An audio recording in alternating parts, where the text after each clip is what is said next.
Austin's mayor has a message for you about the extreme heat. Mayor Lee Leffingwell issued a statement late last night calling on people to use less electricity. The mayor said, quote, "I'm calling on Austinites to reduce energy usage.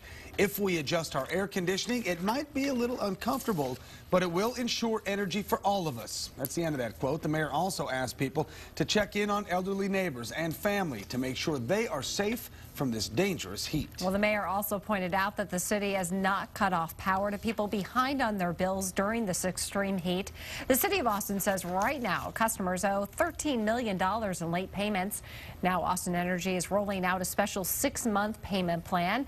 You put down a third of your outstanding balance now. The rest is divided up in your bill over the next 6 months. Even energy use typically goes down then. Austin Energy offered the same deal during the summer of 2009. 13,000 customers signed up back then.